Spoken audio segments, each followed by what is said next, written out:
Welcome to There Is a Method to the Madness. My name is Rob Maxwell. I'm an exercise physiologist and personal trainer. I'm the owner of Maxwell's fitness programs, and I've been in business since 1994.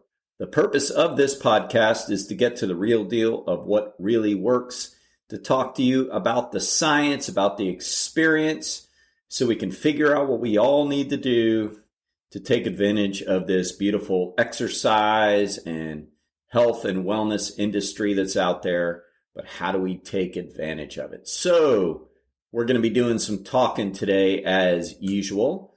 And I'm going to talk to you about the infamous yeah buts. Before I get to that, let me thank Jonathan and Lynn Gilden of the Gilden Group at Realty Pros. They currently have over 280 five-star reviews on Zillow. They're consummate professionals. Jonathan has a degree in real estate.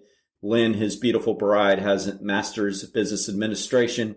So they're true professionals that are in the business world, and they're out there to take care of you. If you need any help, give them a shout, 386-451-2412.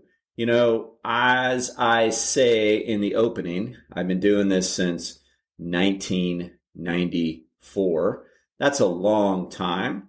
I started out, I made some business cards. I started kind of doing what some very early on personal trainers were doing in the early 90s. It really wasn't an industry yet, but we made signs for our vehicles, like magnetic signs. I had business cards. I had little clipboards, some weights I took to people's houses. I met them at the gyms. Then I evolved into renting places, going to different places, having a couple different facilities now. But, you know, it's all the same thing in the personal training world for me anyway. People contact you. They have different desires, wishes, goals. They can be anywhere from, I don't want to say the most common. It may not be the most common, but it's definitely up there.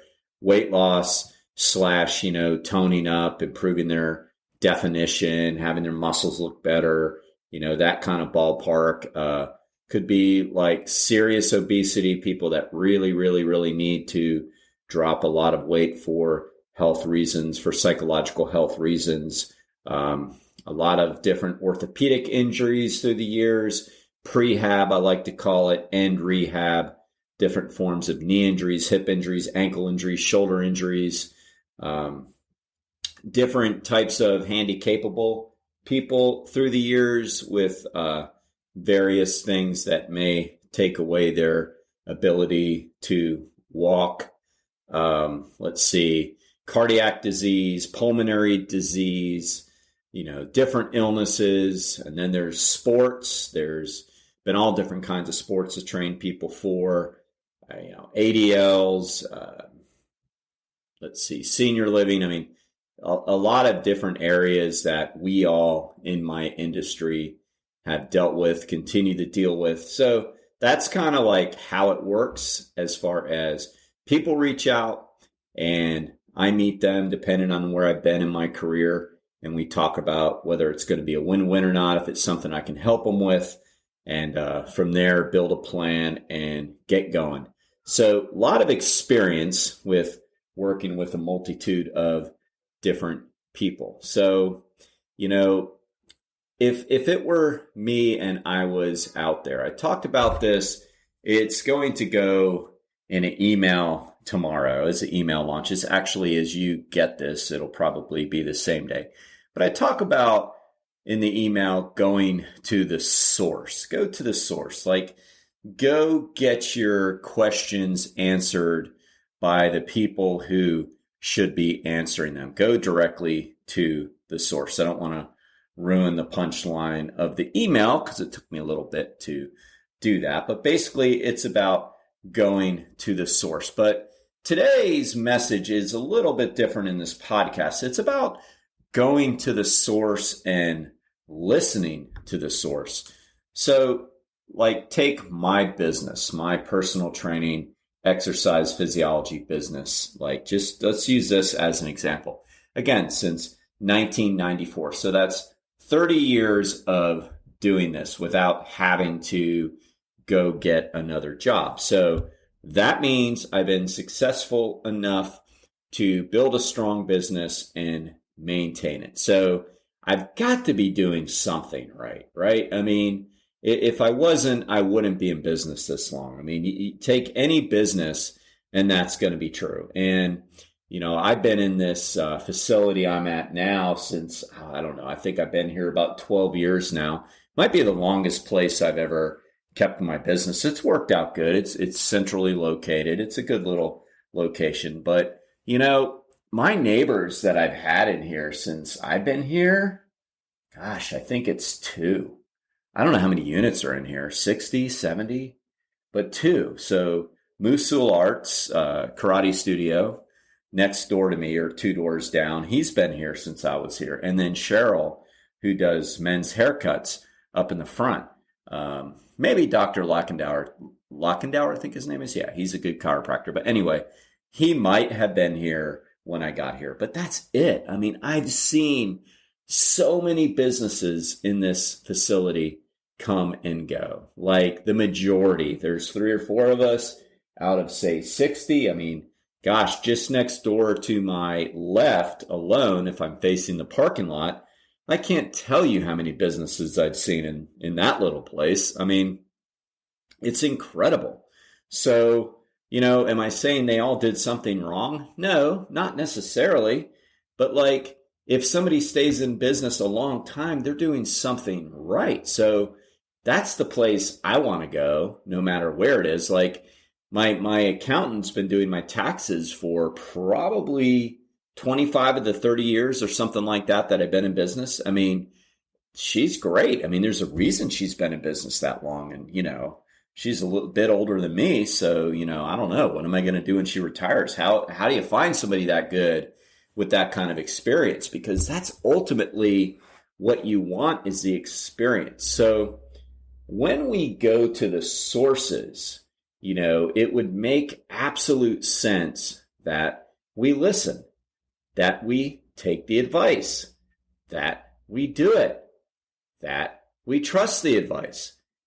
So like I would say, if I had a guess, at least 80, maybe 90% of the people that I see on a regular basis that either work with me or work with Ellen or work with Angelica, in the past worked with other trainers, all of them, like, doesn't matter, comes to the gym. I would say 80 to 90% of them take the advice and do it. And then there's always a small percentage, and it might be different people at different times, but there's always the yeah butters, right? And I'm sure you know what I mean. It's like somebody will ask you for your opinion, your advice. And to be honest with you, like, that is one of my more favorite parts of my job, is giving advice, because we can't help somebody if they don't ask. I mean, of course, a big part of the job is simply having the workout ready and prepared for somebody and knowing their program, and they meet you at the time they're supposed to be here, and you go through the workout with them and you push them, and you're here, so you're accountable for them. And, you handle your end of the job while they're here. Of course, that's the biggest part of the job. But there's also things that come up quite often that if you've got your reliable source available, you ask to get the advice on a subject matter that's in their wheelhouse, right? So, and that's fine. I like that part of the job because it tells me that the person cares. They pull me aside and they say, I'm really having a hard time getting my protein in. So I heard your podcast on protein. So this is what I do. I mean, I'll definitely stop what I'm doing. I mean, not naturally, if I'm working with a client and somebody's working with somebody else in here and they ask me, of course, I'll tell them to wait for a better time. But I mean, like, if I'm not doing anything, or just later on, I will answer it, because I like fielding questions like that, because it tells me that the person really gives a crap about what they're trying to do, and they're asking me for help, and I don't mind that whatsoever. I mean, I do it all the time. So when I am asked, wouldn't it make sense that you don't, yeah, but you actually do it, and at the very, very minimum, have a conversation as to why not. Now, let me add this in. I do this a lot. I'm going to add it in again because I know somebody's going to say, I bet you it's because of I asked him about this and I butted him. No, it's probably not, because you know what? I honestly don't have a specific one in mind right now. This came to me as I was doing some of my own work this morning on areas, and this came to me, this topic, and I was just running it by a colleague, and that's what this comes from. And around 75 to 80 sessions come through here Monday through Friday. That's a lot of people, over 50 clients, somewhere in that ballpark. And then I have my online presence and, just people that I know that still stay in touch with me that might text me here or there. So guess what? It's a very, very remote chance that this is you, and you may need to hear this again. If you think it's you, I hate to break it to you, the world probably does not revolve around you. So no, let's just get that out of the way. So before anybody starts thinking this is, being directed to them, it's absolutely not, because this happens very commonly. Now I can go back to the past and think of countless different examples where this occurred, but it blows me away. Is that the right word? Blows me away. Let's see, having a nice podcast conversation here. I don't think it blows me away. It's irritating. It's disrespectful. It's like, I don't know. I guess there's a curiosity that piques in me. Like, so why are you asking if you already have all the answers? Or why don't you want to do this? Or were you like looking for another answer? I don't know, but it just seems like a really poor use of time. And it's a poor use of trying to get better and utilizing the coaching that you're getting. It reminds me of a story from years ago when I was working at Stewart Treatment Center before it was Stuart Marchman. And this is in the 90s. Like, this is literally before I was doing personal training. Actually, this was probably late 80s, very early 90s. And I was working on my bachelor's degree in psychology and, hadn't really thought about doing personal training yet, hadn't gotten my master's yet. And I was working as a youth counselor, and I really enjoyed the job. And I worked on the residential unit, the RAP unit, residential adolescent program. So we had anywhere, I guess they could have been as young as 12 and as old as 17, sometimes an 18-year-old would creep in there, both boys and girls. And like I said, I really enjoyed the job, and I found myself to be very useful there. I saw a lot of kids get help. That's back in the days when, I don't know, these residential treatment centers were really, really, really having huge, huge success. They were just really, really great programs for people, helping people to stop drinking and using drugs. So it was very productive those years. It wasn't there long, probably 3 or 4 years. But every once in a while you would get, the ornery kid that thinks they know everything. I mean, and, in a way they have an excuse. So when you are suffering from substance abuse, you really do. It's kind of a crazy thing, but you really do think you know everything. It's just funny, like somebody who like really is on their, on the ropes can come back at you with, how they know everything. And a lot of it's just, I say it's normal, and I'm not poking fun at them. And that's why, like, we were very compassionate and empathetic towards that. But it was a common thing to get some pushback on things. And, what I always found working there, and I think I learned it there more than anywhere, was tough love. Like, you're not going to be successful in your job if you're a people pleaser, if you're a pushover. You have to have some backbone to get into the helping field industry. That is, if you give a shit. If you really want success. And, I greatly care about success. I'm at the point in my career now where, I've done well, I've done fine. It's like taking a new client on for the sake of another, I don't know, 600 a month, whatever, is like, nah, not unless like I know I'm going to be successful and they're going to be successful. I want wins. I want people walking around saying they're getting better. That's what really matters to me. I don't chase the mighty dollar. I want people to absolutely be successful, and I take it very personal when they don't. And I think, I actually think that's a good thing. So I learned at Stewart, you have to have tough love if you're going to be successful. You absolutely can't tell people what they want to hear. So on this given day, there was one of the kids who, typically would have his version of temper tantrums and could be just a real prick. And he was screaming at one of the counselors, telling the counselor like, he doesn't know anything and he's just a counselor and he's not a psychologist. And no, this wasn't me. I was just kind of standing back watching, making sure that everything stayed relatively calm. And, the kid went on a rant, just basically telling him how this guy doesn't know anything, And I'll never forget, the counselor looked over at him. He says, here's what I do know, though. So you're so smart and you know everything. You know everything about what's going to get you better. And you've known this for a long time because you've been here a long time. You absolutely know what you need to do to get your life on track. You know so well about this that when I turn this key right now, I'm getting ready to leave and get into my car and go home and see my wife and have a nice dinner and enjoy the evening doing whatever the heck we want to do.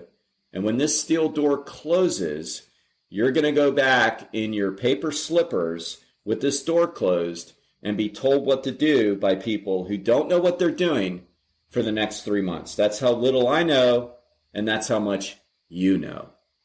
And pretty much, he looked at him with a little drop the mic moment and closed the door. And, I probably got more out of it than the kid did, who I'm sure had heard it before. Now, I don't know if this kid ever turned it around. I really don't remember. I don't remember which kid it was. I just remember the day it occurred. And I do remember we had a lot of success, too, because we had counselors that would absolutely give it to you straight like that. Unfortunately, nowadays, they'd probably get fired, which really sucks because he was telling that kid what he needed to hear.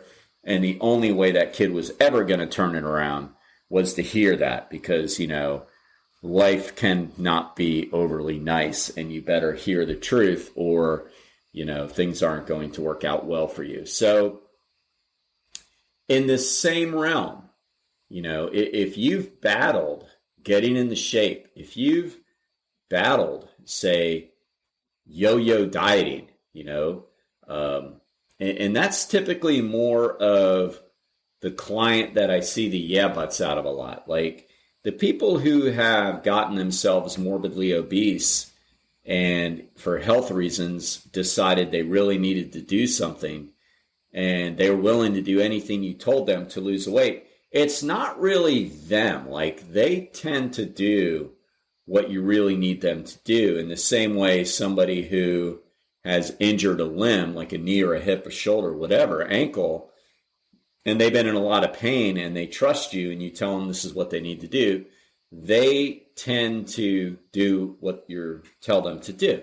So it's really more the people that kind of like have some minor success, but not great success, meaning that if your weight is going up and down, like if you're... Stay with us. We'll be right back. Hey, quick question for you. Are you someone who wants to be fit, healthy, and happy? And what if I told you you could get your dream body by simply just listening to a podcast? I'm Josh. And I'm KG, and we're the hosts of the Fit, Healthy, and Happy podcast. Listen, we get it. Fitness isn't easy. Carbs, no carbs. Just stop, okay? It doesn't have to be that complicated. And that's why we made this podcast. We get straight to the facts so you can become your best you. So the way to check us out is click the link in the show notes or search Fit, Healthy, and Happy podcast on any of the major podcast platforms. We'll see you soon. Kind of going back and forth, 10 to 30 pounds, which we'll see people do sometimes, whether it be in the gym or just people that I know or people that I've stayed in touch with. that's not success. I mean, studies have shown that yo-yo dieting is not healthy.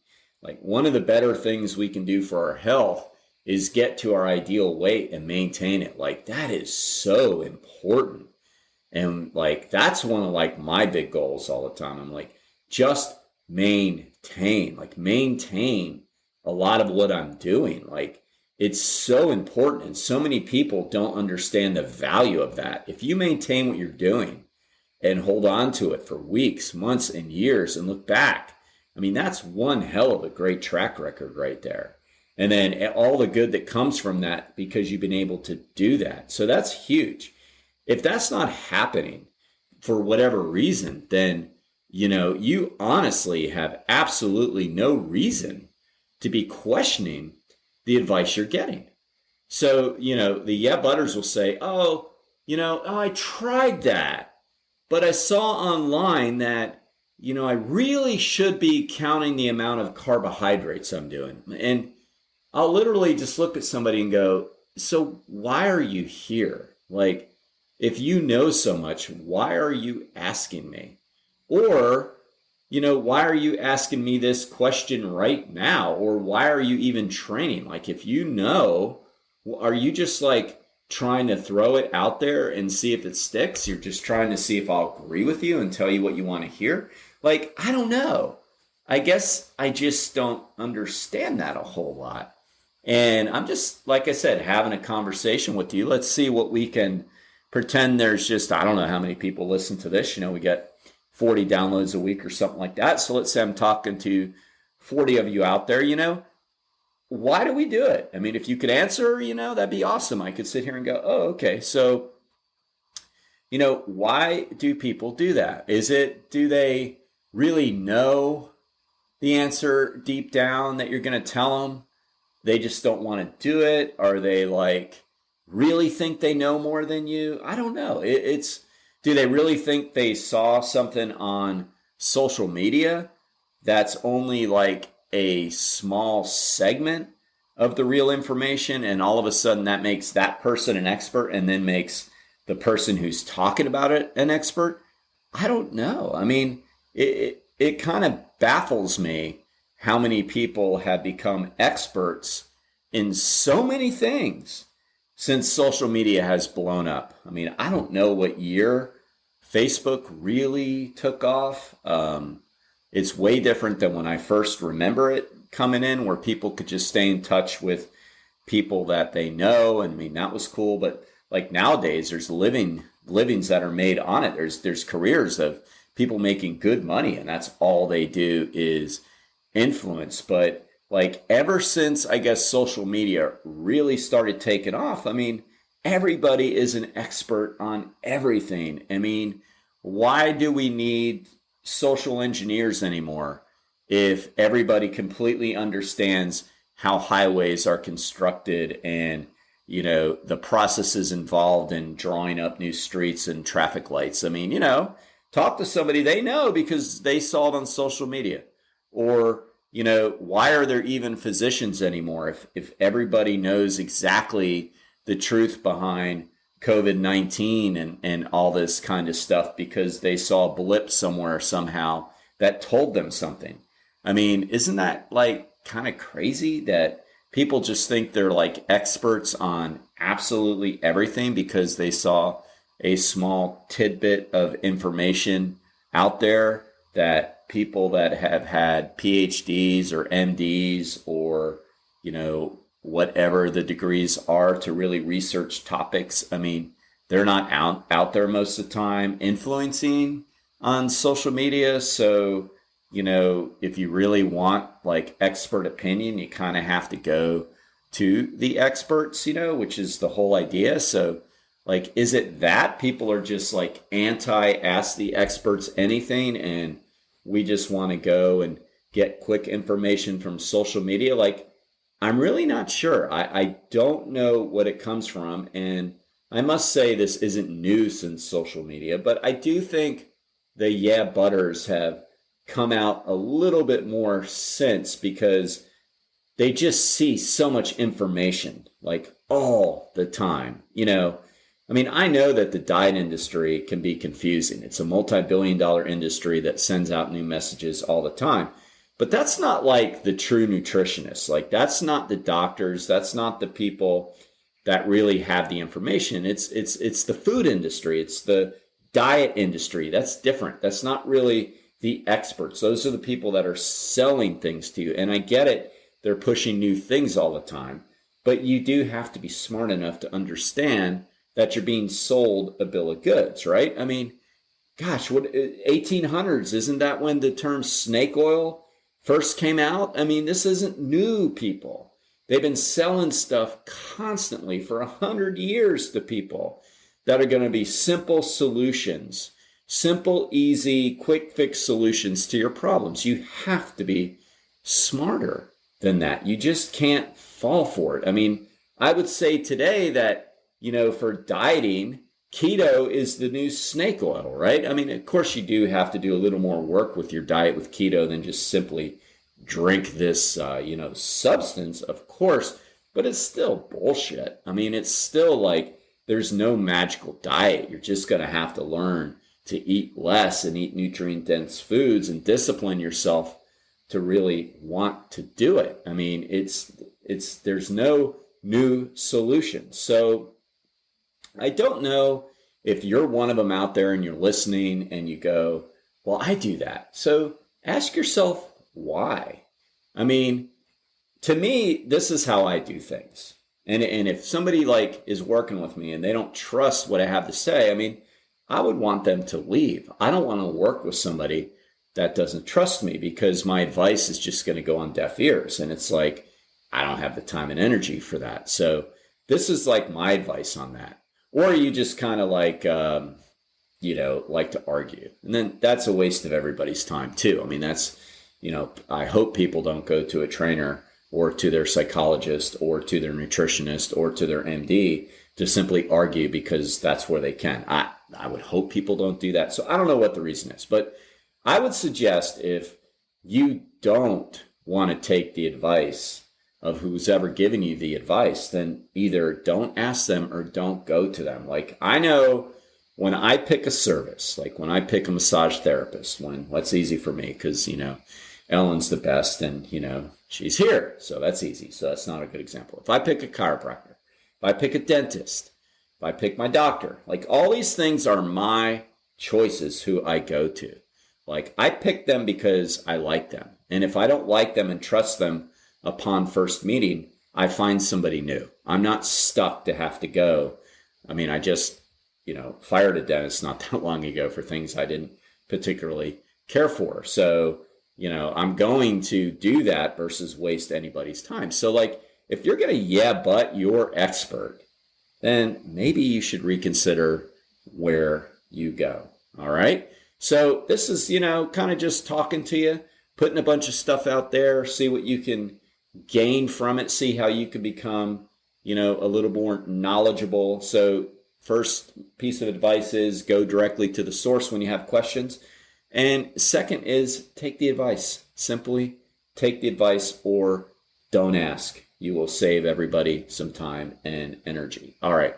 Speaking of advice, if you need help with your garage doors, I'm absolutely going to advise you to go to Overhead Door at Daytona Beach because they are the absolute best. I vouch for Jeff and Zach Hawk, who are the owners. And if you need any help, give them a shout at overheaddordaytona.com.